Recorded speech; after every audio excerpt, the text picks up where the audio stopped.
Hello दोस्तों, हम फिर से आ गए हैं आपके लिए एक नई कहानी लेकर, जिसका नाम है संघर्ष के बीच।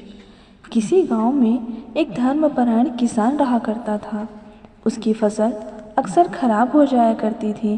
कभी बाढ़ आ जाया करती थी तो कभी सूखे की वजह से उसकी फसल बर्बाद हो जाया करती थी।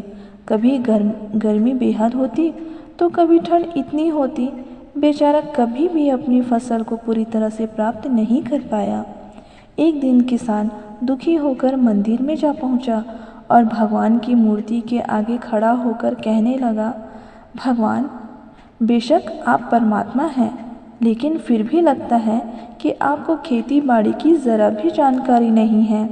कृपया करके बस एक बार मेरे अनुसार मौसम को होने दीजिए, फिर देखिए मैं कैसे अपने अन्न के भंडार को भरता हूँ।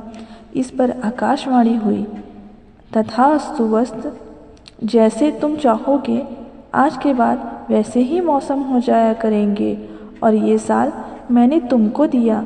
किसान बड़ी खुशी खुशी घर आया।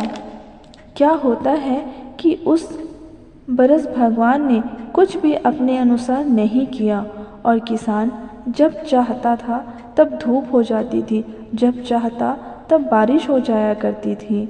लेकिन किसान ने कभी भी तूफान और आंधी को आने ही नहीं दिया है। बड़ी अच्छी फसल हुई। फसल बड़े होने लगे, लहलहाते दिखते थे। समय के साथ साथ फसल भी बढ़ी और किसान की खुशी भी।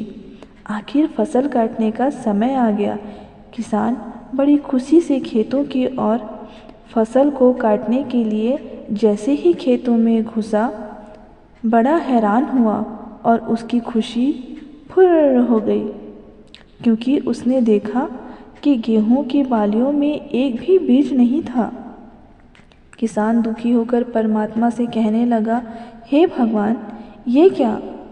तब आकाशवाणी हुई, ये तो होना ही था बस।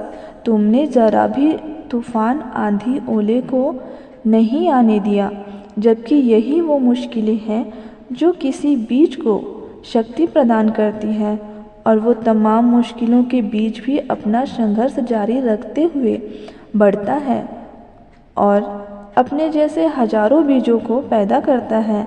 जबकि तुमने ये मुश्किलें आने ही नहीं दिया तो कैसे बढ़ता भला? भगवान ने कहा, बिना किसी चुनौती के बढ़ते हुए ये पौधे अंदर से खोखले रह गए। यह सुनकर किसान को अपनी गलती का एहसास हुआ। सीख, इस कहानी से हमें यह सीख मिलती है कि ज़िंदगी में जब तक बाधाएं नहीं आती, तब तक मनुष्य को खुद की काबिलियत का भी अंदाज़ा नहीं होता है कि हम कितना बेहतर कर सकते हैं। धन्यवाद।